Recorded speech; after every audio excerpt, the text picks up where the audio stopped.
Hello, dear students. Good morning, good evening, and good afternoon. How are you? Hope you would be fine wherever you are. So, guys, in this video, we are going to talk about indirect speech of optative sentences.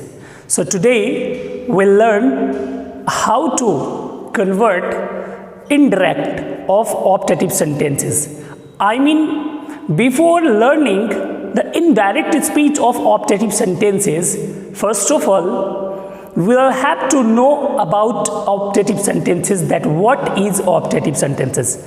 So let me explain you what is an optative sentence. Optative sentence, it means to say that God bless you.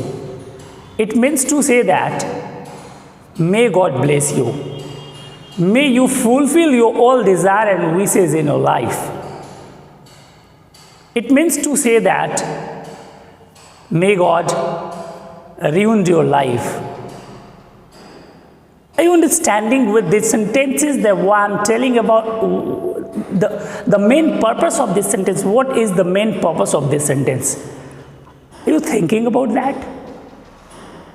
All sentences concerns prayer, blessings, and curses. Yes, my dear students, I am talking about sentences which tells about blessings, curses, prayer, wishes. I am talking about optative sentences. So, optative sentence, it means वैसा sentence जिससे prayer, प्रार्थना, आशीर्वाद, अभिशाप का बोध होता है, वही सेंटेंस ऑब्जेक्टिव सेंटेंस कहलाता है। तो आज हम लोग बात करेंगे वैसे सेंटेंसेस के बारे में जो ऑब्जेक्टिव में है और वैसे सेंटेंसेस को हम लोग किस प्रकार से डायरेक्ट से इनडायरेक्ट स्पीच में कन्वर्ट करते हैं। सपोज एग्जाम्पल के तौर पे एक सेंटेंस यहाँ लिखा हुआ है,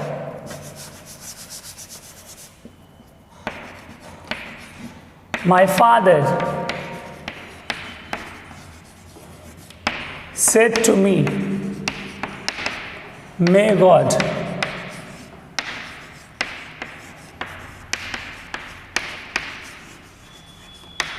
bless you. You're looking one sentence, my father said to me, may God bless you. Here I have written one sentence.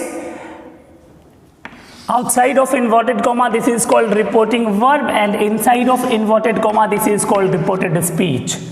Inverted comma के बाहर reporting verb और inverted comma के अंदर reported speech. तो दोनों को हम लोग वन बाय वन करके सीखेंगे। गाइज, सबसे पहले you note it down to your copy. आप अपने कॉपी पे इसको नोट करो जल्दी से। हेडिंग दो, narration indirect speech of objective sentences. Do it fast guys. तो सीखते हैं हम लोग कि इसको बनाया कैसे जाता है। Rule number 1। So rule number 1, सबसे पहले हम लोग रिपोर्टिंग वर्ब सीखेंगे, फिर हम लोग रिपोर्टेड स्पीच सीखेंगे। तो इन रिपोर्टिंग वर्ब हम लोगों का जो सबसे फर्स्ट पड़ाव आता है सेड टू, यानी कि जो ये सेड टू है इसको किस में बदलते हैं हम लोग। तो इसको हम लोग बदलते हैं, सेंटेंस को देख के हम लोगों को पता चलना चाहिए कि सेंटेंस आशीर्वाद देने वाला है या अभिशाप देने वाला है। अगर आशीर्वाद देने वाला है तो ब्लेस्ड या विश्ड, और अगर अभिशाप देने वाला है कर्स्ड। तो सेंटेंस को देख करके, रिपोर्टेड स्पीच को देख करके हमें पता चल जाएगा कि सेड टू के जगह पे क्या होना चाहिए। रूल नंबर 2, इन्वर्टेड कॉमा के जगह पर दैट का प्रयोग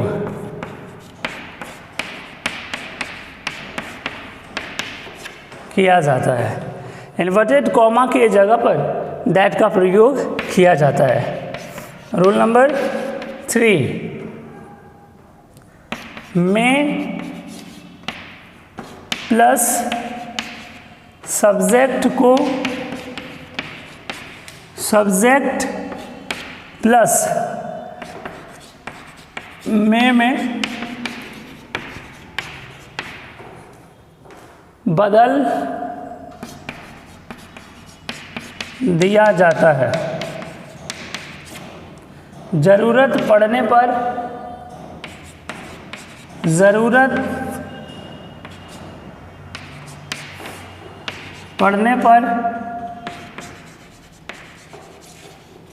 चेंज ऑफ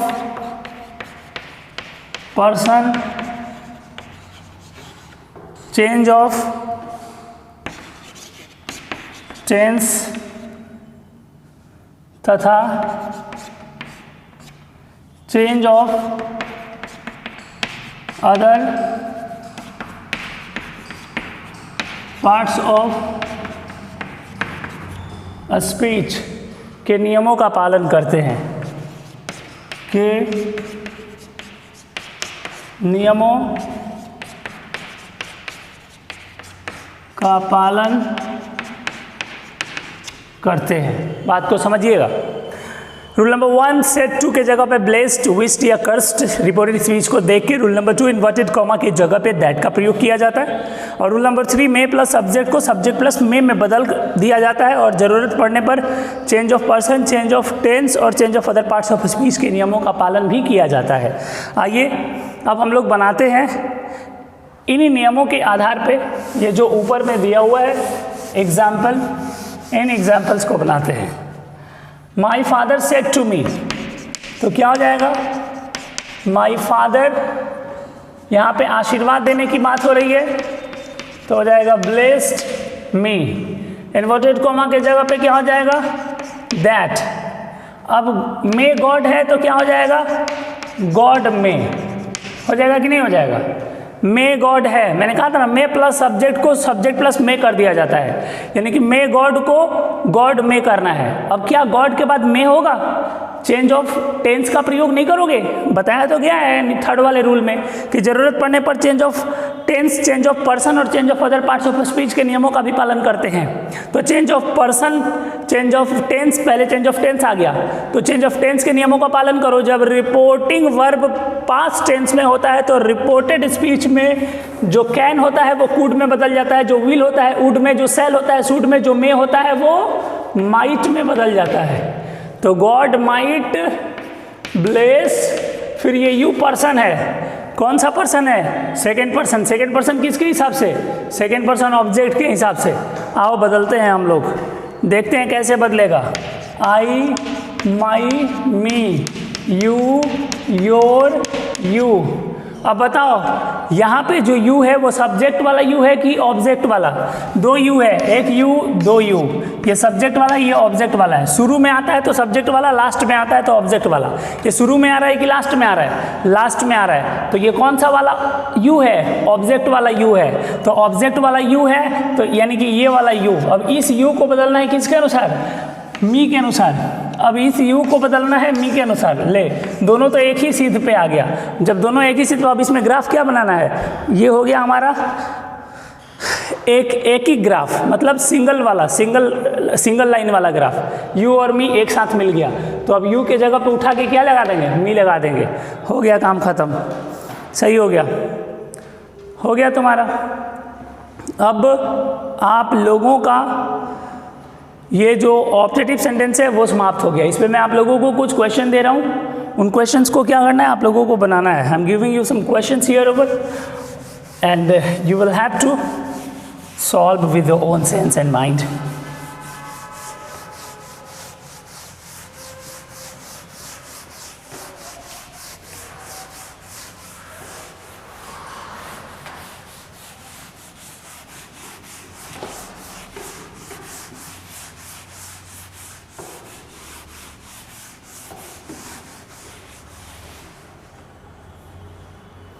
Question.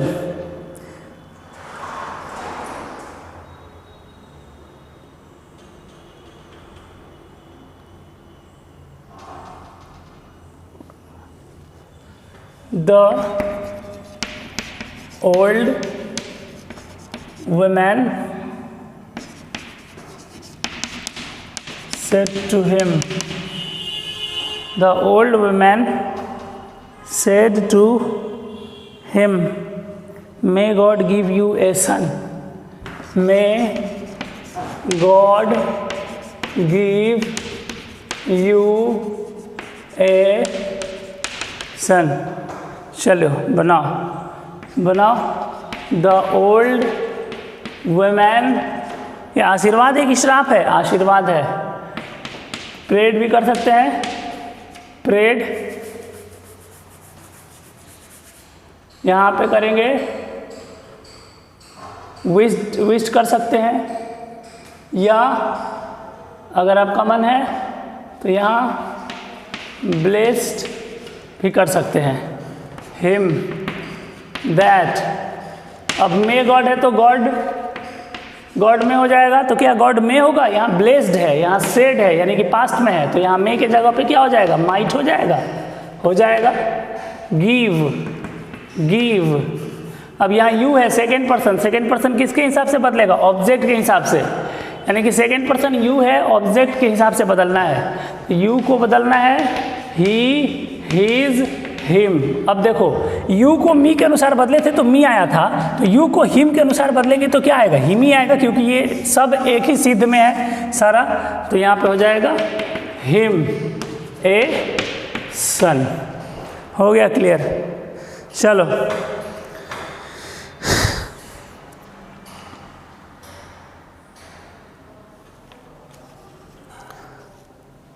आगे लिखते हैं हम लोग.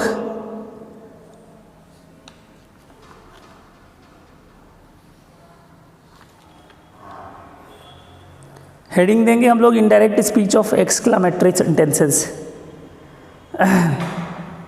हेडिंग देंगे हम लोग, पहले इसको उतार लो, कॉपी कर लो, मिला लो. तो देखते हैं हम लोग indirect speech of exclamatory sentences. Exclamatory sentence का हम लोग इनडायरेक्ट स्पीच हम लोग बदलने के लिए सीखेंगे. The old women said, I am ruined. अगला सेंटेंस है the children said, hurrah we have won the match. आप देख रहे हैं, ये है हमारा साइन ऑफ एक्सक्लामेशन. पता चल रहा है कि ये एक्सक्लामेटरी सेंटेंस है. तो एक्सक्लामेटरी सेंटेंस को डायरेक्ट से इनडायरेक्ट में बदलने के लिए कुछ नियम होते हैं, जिन नियमों को मैं अभी आप लोगों से अवगत कराने जा रहा हूँ, और इन्हीं नियमों के अनुसार आपको बदलना है. सबसे पहले आता है हमारा रिपोर्टिंग वर्ब का सेड. ये जो सेड होता है ना, इसके जगह पे आप क्या लिख सकते हो? इसके जगह पे आप लिख सकते हो EXCLAIMED, एक्सक्लेम्ड विद. अब रिपोर्टेड स्पीच को देख के पता करो कि ये जॉय है कि सॉरो है कि एंगर है कि सरप्राइज है. तो एक्सक्लेम्ड विथ जॉय, या एक्सक्लेम्ड विथ सॉरो, या एक्सक्लेम्ड विथ एंगर, या एक्सक्लेम्ड विथ सरप्राइज, या एक्सक्लेम्ड विथ सरप्राइज. दिख नहीं रहा है? यहाँ लिख देते हैं एक्सक्लेम्ड विथ सरप्राइज. अब अगर सेंटेंस देखो, नीचे वाला सेंटेंस जॉय वाला है तो जॉय लिखेंगे, ऊपर वाला सेंटेंस सॉरो वाला है तो सॉरो लिखेंगे. कोई सेंटेंस गुस्से वाला होगा तो गुस्सा वाला एंगर लिखेंगे. अगर कोई सेंटेंस सरप्राइज वाला होगा, अचानक से मामा, ओ वाह मामा दरवाजे पे खड़े हैं, तो वो सरप्राइज वाला हो गया. अरे 10 बजे रात में मामा कैसे मिठाई लेके दरवाजे पे आ गए, वो सरप्राइज वाला हो गया. तो कहने का मतलब है कि सेड को हटा के एक्सक्लेम्ड विथ सेंटेंस के हिसाब से हम देख करके इनमें से चारों में से कोई भी एक लगा लेंगे. उसके बाद रूल नंबर 2 क्या कहता है? इन्वर्टेड कॉमा को हटा के दैट. इन्वर्टेड कॉमा के जगह दैट. हो गया. रूल नंबर 3 क्या कहता है?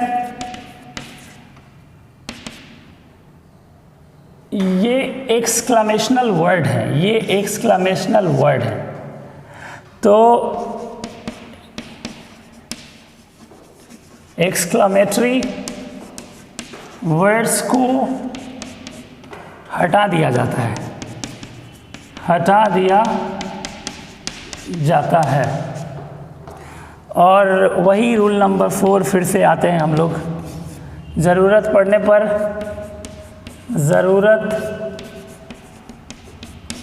पड़ने पर change of person, change of tense तथा change of other parts of speech, other parts of speech के नियमों का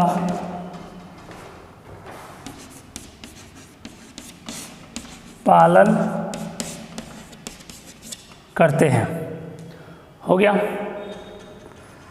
ओके, स्क्रीनशॉट ले लो। अब हम लोग बनाएंगे, जल्दी से स्क्रीनशॉट ले लो और नियम को पढ़ लो।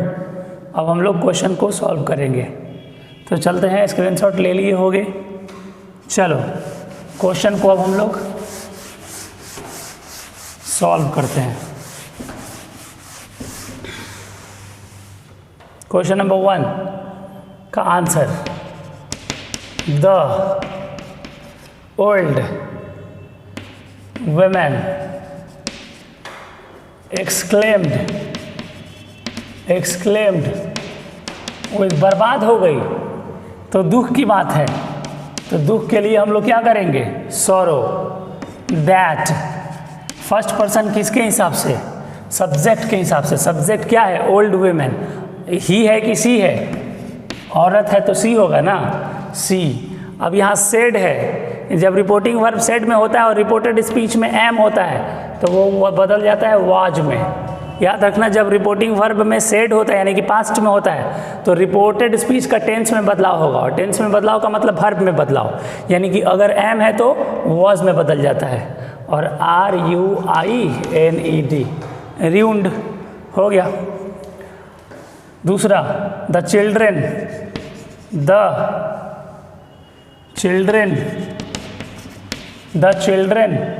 सेड है तो EXCLAIMED, exclaimed with joy। Inverted coma की जगह पे दैट, ये वर्ड्स को हटा दिया जाता है। उसके बाद ये देखो, अब इसको चेंज करो। फर्स्ट पर्सन किसके अनुसार? सब्जेक्ट के अनुसार। सब्जेक्ट क्या है? चिल्ड्रेन, प्लूरल है। चिल्ड्रेन प्लूरल है तो ही हो नहीं सकता है, सी हो नहीं सकता है, इट हो नहीं सकता है, क्योंकि ही, सी, इट तीनों का प्रयोग सिंगुलर के लिए किया जाता है। तो प्लूरल के लिए क्या किया जाता है? दे का प्रयोग किया जाता है। तो इसके जगह पे क्या हो जाएगा? दे। नहीं समझ में आएगा चेंज ऑफ पर्सन वाला, वीडियो जाके देखो पर्सन कैसे बदल रहे हैं। आगे, दे हैव है और यहाँ सेड है। जब रिपोर्टिंग वर्ब पास्ट टेंस में होता है तो रिपोर्टेड स्पीच का हैव हैड में बदल जाता है। Had won the match. हो गया? क्या दिक्कत है? क्या दिमाग लगाना है? कुछ भी तो दिमाग नहीं लगाना है एकदम। अगर समझ में नहीं आएगा तो वीडियो को एक बार नहीं, 2 बार नहीं, 3 बार नहीं, 10 बार आप पॉज प्ले करिएगा, पीछे जाइएगा देखिएगा, पीछे जाइएगा देखिएगा, समझ में आ जाएगा। स्क्रीनशॉट ले लो जल्दी से, स्क्रीनशॉट ले लो जल्दी से। ले लिए? ओके। तो अब आप लोगों का 4 दिन लगातार लिटरेचर का पढ़ाई चलेगा। अब आप लोगों का 4 दिन लगातार लिटरेचर का पढ़ाई चलेगा। 4 दिन हम लोग पढ़ेंगे पूरा लिटरेचर। ग्रुप में मैं आप लोगों को पूरा नरेशन, मिसलेनियस नरेशन का भेज दे रहा हूँ। इसमें अभी कुछ बाकी है, एक क्लास नरेशन का और बाकी है, एक क्लास नरेशन का और बाकी है, जिसका वीडियो बना के मैं आप लोगों को डाल दूँगा। 15 से 20 मिनट का क्लास होगा वो, और उसका वीडियो बना के मैं आप लोगों को डाल दूँगा, आप लोग देख लीजिएगा। कल से हम लोग पढ़ेंगे लिटरेचर। 4 दिन पढ़ेंगे, चारों दिन लगातार लिटरेचर पढ़ेंगे और पोइट्री पूरा समाप्त कर देंगे। यानी कि अगला जो चैप्टर है the Macavity the mystery cat, ये चैप्टर हम लोग लेके आ रहे हैं कल। कल आप लोग रेडी हो जाइएगा लिटरेचर पढ़ने के लिए, क्योंकि लिटरेचर में चैप्टर नंबर 7 कल लेकर के आ रहे हैं हम। और अब लगातार 4 दिन तक हम लोगों का चलेगा लिटरेचर, और 4 दिन में पूरा पोएट्री सेक्शन हम लोग ख़त्म कर देंगे। पूरा पोएट्री सेक्शन हम लोगों का समाप्त हो जाएगा, उसके बाद तालियां। Thank you very much. मिलते हैं अगली क्लास में mystery cat, Macavity the mystery cat को लेकर के। काफ़ी ज़्यादा इंटरेस्टिंग पोएम है ये, पोएम है, कविता है, चैप्टर नंबर 7। मिलते हैं कल। स्क्रीनशॉट लेना है? ले लो।